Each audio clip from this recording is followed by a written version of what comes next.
Welcome back, Social 10. Today we're looking at a cartoon together. So we've had an opportunity to unpack the nuances of this cartoon, and no doubt you could see this cartoon in the future on an A1, or I could put this cartoon on a multiple choice test. If I put the cartoon on a multiple choice test, I may ask you to identify the disparity within the cartoon. How do we know that the cartoonist is illustrating disparity? What details within the cartoon announce that the cartoon is about disparity? Anybody have an answer for me? Yes, Eli. Or I mean, not Eli, because there's, protection of identities here. So, yes, student. The size of the man compared to the crowd. So one way that the cartoonist has illustrated disparity is the relative size of the two characters within the cartoon. So the relative sizing of the two characters is meant to represent disparity. I can buy that. Yes, sir. Kind of separating the poor from the rich. And the relative size would be a placeholder for the wealthy and those living in poverty. Yes, sir.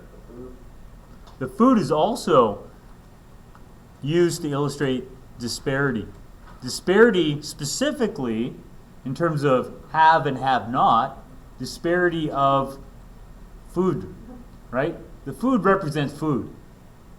The food is there to represent food. And the importance of food is that if you remember Maslow and the hierarchy of needs, that those physiological needs are our most basic needs. That we have to meet our physiological needs first, and then we can move on to higher needs. And we can infer from this cartoonist that he's showing disparity to show that this individual has met their tier 1 needs, this individual has not. So that's some of the significance behind what's happening. And taken to an extreme, if this trend continues, what's the fate for this individual here? Death, right? So disparity is shown by the relative sizing of the two characters, by the access to food, and food is significant from a Maslow point of view because it is a tier 1 need, and it is significant because taken to an extreme, this will lead to death.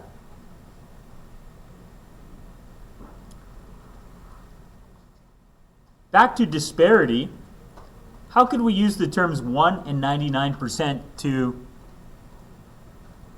highlight the disparity? What do those terms mean?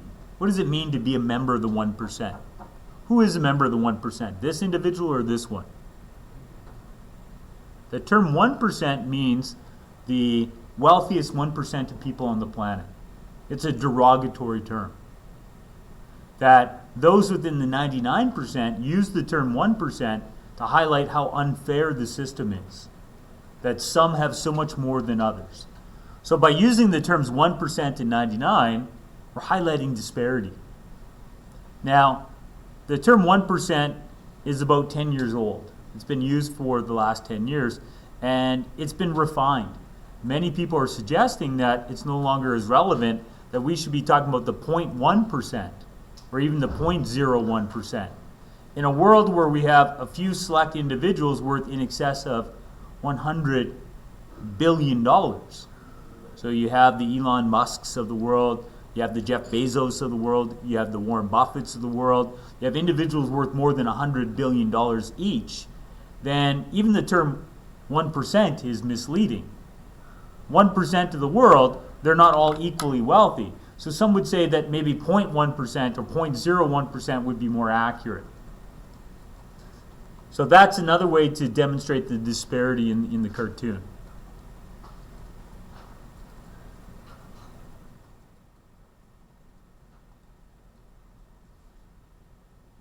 In terms of globalization, what countries might be represented by this individual? America, Canada, the Western world, maybe Japan, Australia, and unfortunately, this is Africa. This is Africa. Now, we're going to come back to that. Next thing I'd like you to look at is from the perspective of a capitalist, What would a capitalist say about this scenario? Is this just, or is this flawed? How would a capitalist respond to the situation of the cartoonist? Would the capitalist suggest that the cartoonist is correct? Or would a capitalist say the cartoonist is missing something? So a capitalist would be somebody like Adam Smith. Do you want to go check on her? And if she's not well, knock on Mr. Fielding's door and tell him that his student needs help. So from a perspective of a capitalist, is this just? Yes. Yes. From a perspective of a capitalist, we might say that we have two individuals, and this one's been rewarded because he brings a good or a service to the global market that is of value and has been rewarded with enough wealth that he can afford these things at his table. This could be the guy who created Game of Thrones. He actually looks a lot like him, right? This could be the guy who's created Game of Thrones who's worth millions because he's entertained millions around the world.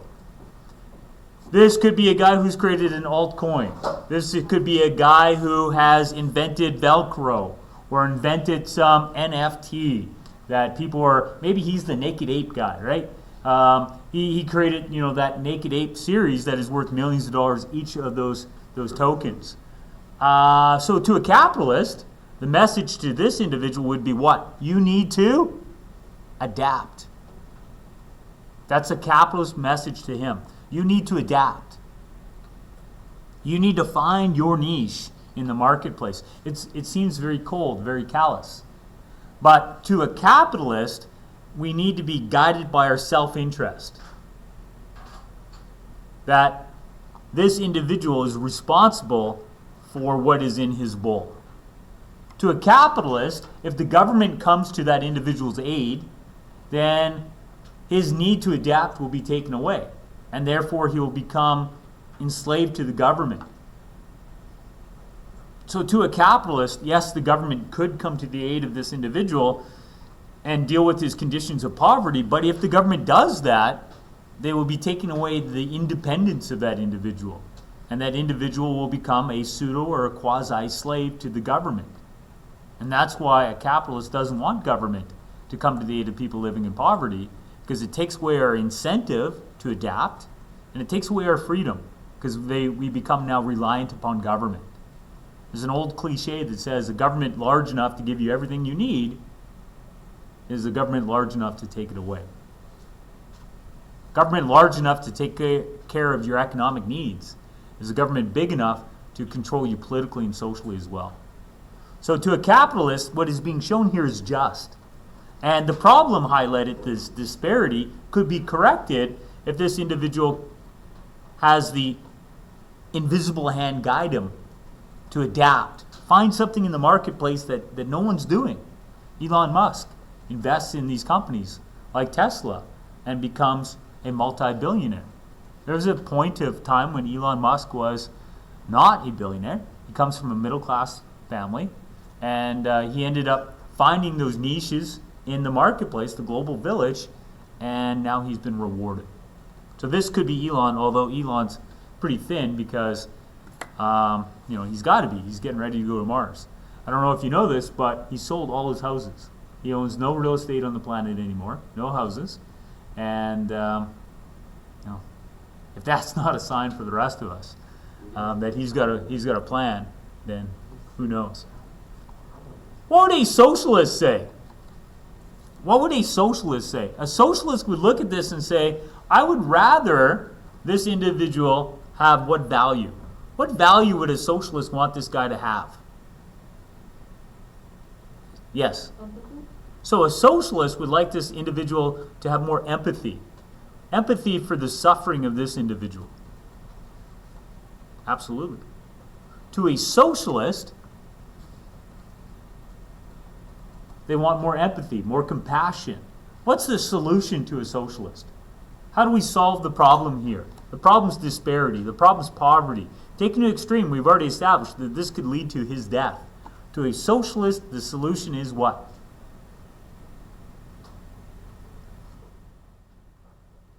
So remember individualism and collectivism and the relative goals, the relative values. Individualists like competition. What's the socialist collectivist equivalent of competition? Cooperation. So they need to cooperate. So he needs to take an interest in the well-being of this individual. He has a responsibility towards him. We call that collective responsibility. We are our brother's keeper, and we are all brothers. So if my brother is living in poverty, then it should be the purpose of my day to elevate his existence. Remember yesterday we talked about a good life and how different people would measure a good life? And to a Marxist, we live a good life when we serve others, from each according to his ability, to each according to his need. While to a economic collectivist, a socialist or a Marxist, then the solution is this guy needs to have more empathy, right? He needs to serve this individual. And if he doesn't, then what did Marx say would happen? Well, the 99% that he called the proletariat, they would have an epiphany, right? An awakening. So maybe, he grabs this, uses it as a weapon, and seizes the means of production, takes over this state, and creates a dictatorship to change the hearts and minds of those that are selfishly individualist.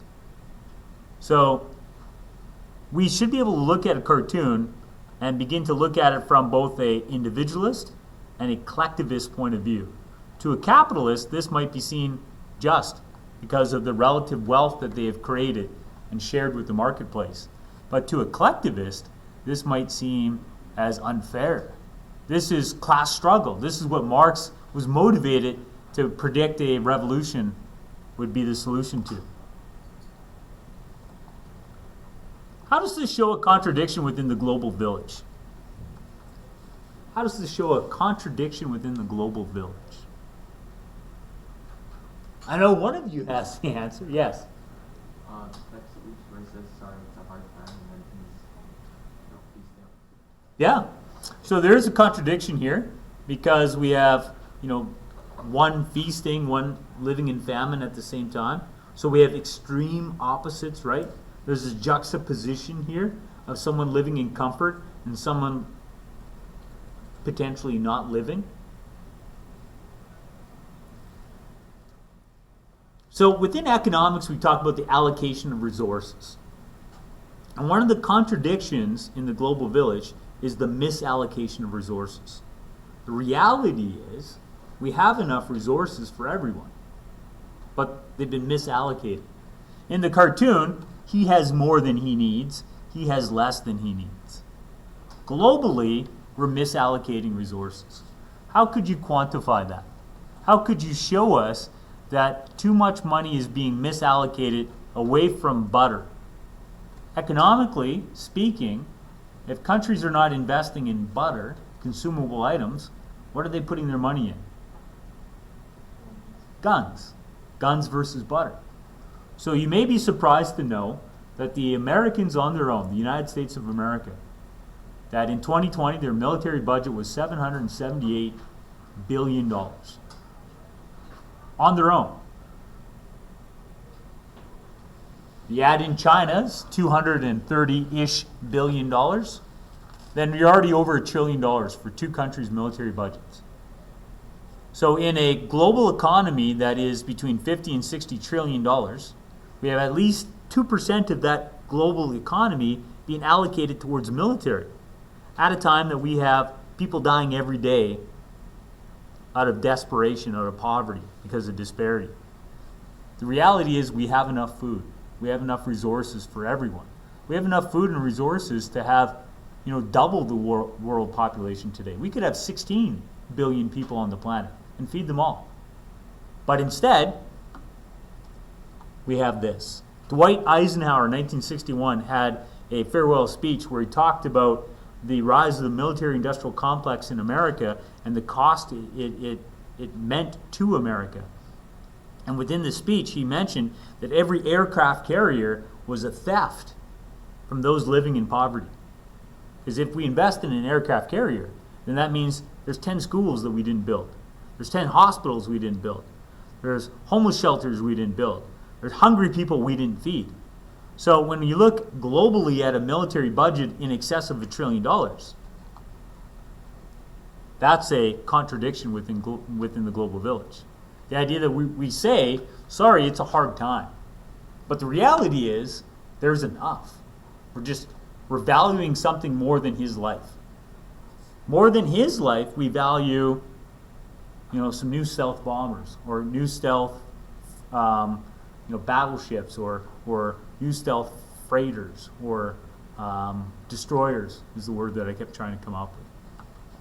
Nuclear subs that can stay under the water for like 10 years.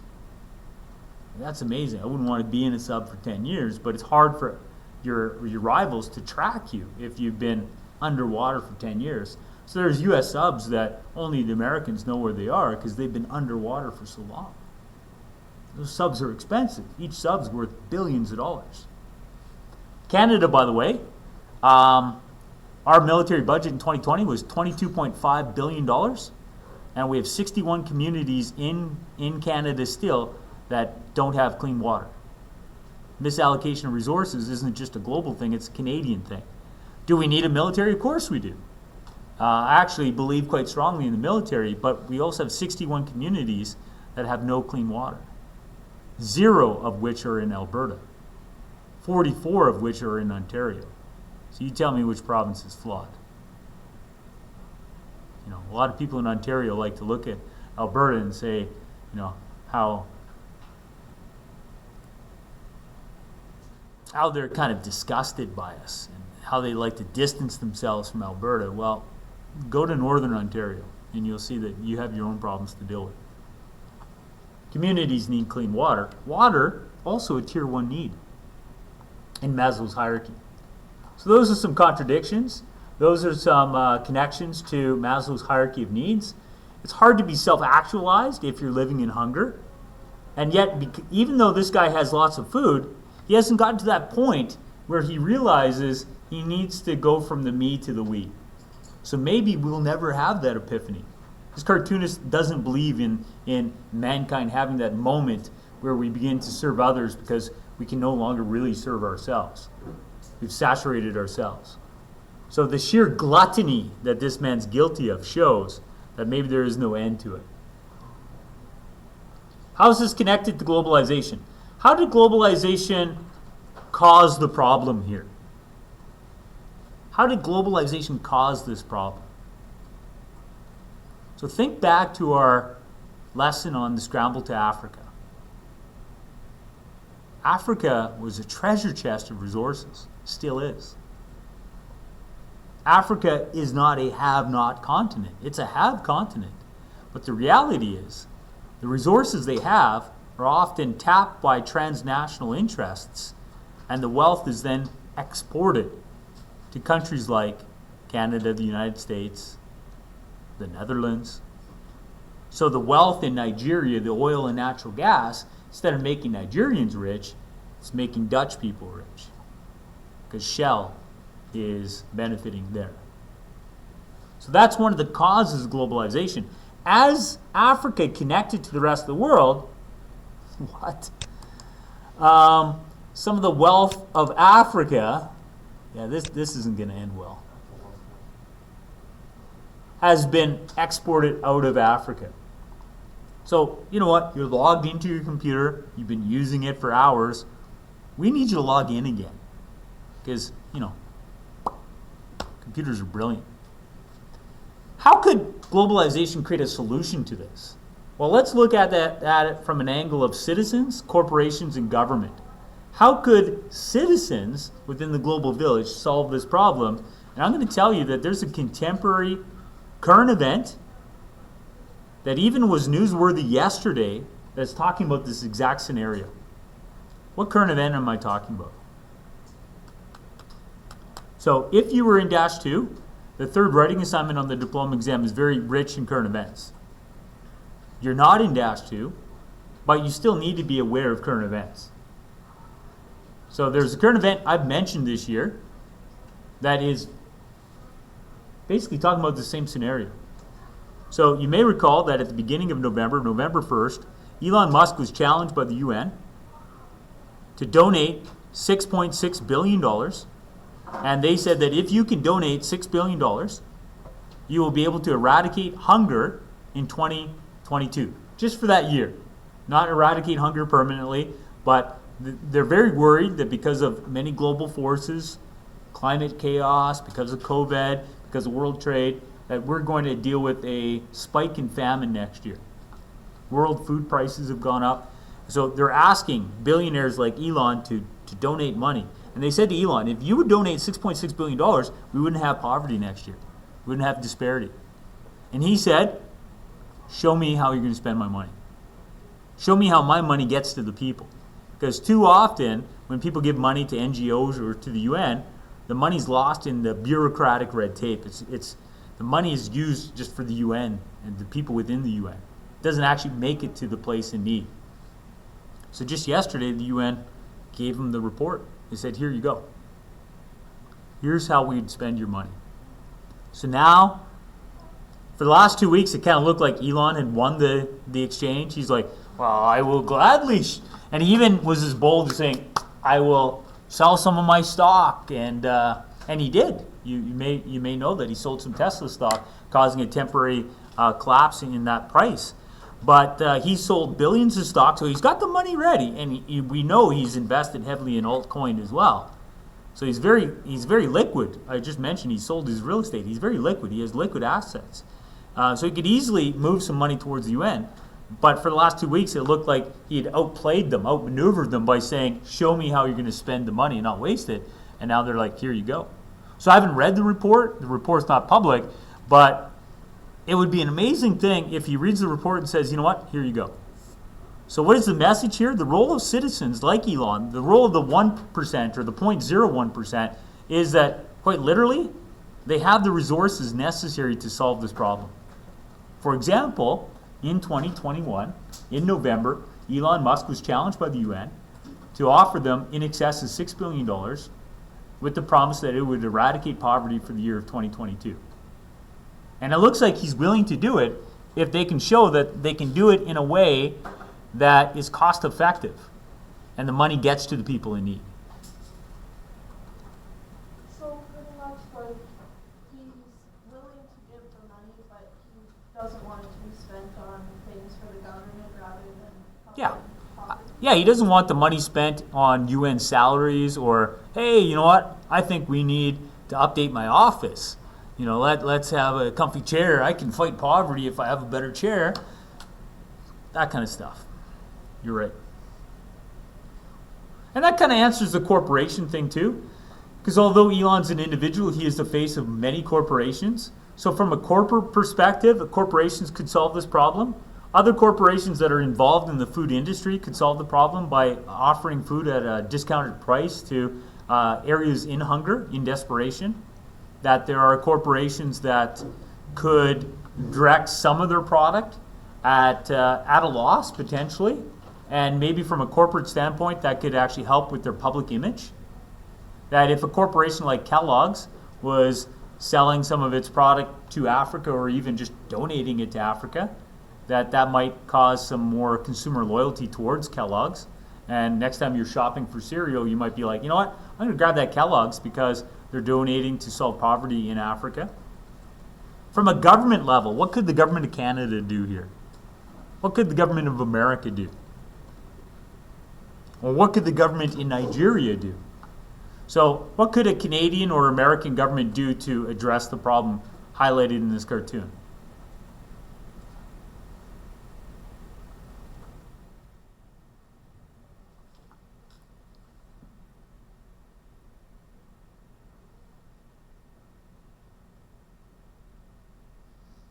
So you're Justin Trudeau and the Liberal government, and you want to address problems of poverty and scarcity in another country. Who do you send and what mission do you send them on? So Afghanistan had poverty. We sent engineers. They built bridges, they built roads, they built hospitals. They built infrastructure needed for a functional economy. And we built the military to protect them. And then our military left, the American military left, and we handed everything we did over to the enemy, the Taliban. It's maybe not a great ending, But the first part, the nation building, maybe we need to get in the business of nation building. Not in an imperialist way, but in a big brother way. It's hard not to slide that into imposing our values, though. Usually when Big Brother puts their arm around you, they whisper into you, this is the way you should function. We don't commit degenerate behaviors, right? We don't act as a degenerate. We don't act as a deviant. What's the other word? Degenerate, deviant, and it'll come to me. So that's some of the roles within the global village. How's this commentary about sustainability? Well, is this consumption sustainable at a micro level for this guy? Is this consumption sustainable at a micro level for this guy? Is he living his best life? So in some aspects he's living in comfort, but his life may actually be shortened by his gluttony, that due to overconsumption his life might be shortened. He might die of things like heart attacks connected to his overweight or to his obesity. So at a micro level, there's a warning to those over-consuming. We might actually be shortening our own lives. At a macro level, at a nationwide level, there's a similar warning that what is being shown here is not sustainable for those who have such a rich standard of living. Those with such a rich standard of living are literally burning through the world's resources. So if the message was that this is showing that those with a rich standard of living are literally burning through the world's resources, which countries are meant to heed that message? Who's the audience for that? Which countries are guilty of overconsumption? America, Canada, Australia, Northern Europe, the Middle East. So many of the wealthy countries have the largest ecological footprints. Bringing me to my last point. One concept we're going to look at this week is overpopulation. And many people say, China's overpopulated with their 1.2 billion people. India is overpopulated with their 1.2 billion people. Africa, the continent, is overpopulated with its 1.2 billion people. But what if I argued that America is more overpopulated than Africa? How would you do the math there? I get it, I'm not a math teacher. But I'm going to tell you that there's a way to mathematically prove, to quantify, to measure that America is more overpopulated than Africa. Even though America has 330 million people and Africa is 1.212 billion people, I would argue that America is more overpopulated. I'm not talking about relative size. Like, yes, you could say compared to the size of Africa, it's a very big continent to the size of America, per square footage. But I'm going to say there's another thing to measure. And what is that? This is the last concept, and then I press end here and it's lunchtime. What's the last thing that people would say? America is more overpopulated than Africa because America has more wealthy people. And what are they doing? Spending more money and buying more resources. They're consuming like this guy. And we measure that through our ecological footprint, right? If you compare the ecological footprints of each area, multiply it by the populations, it may come out America's more overpopulated. That a new child being born in America may have the impact of 10 children being born in Africa. So even though the birth rate in America is less, the impact of one new American is much greater than 10 new Africans because of the relative standard of living, quality of life. And that's where we'll end it for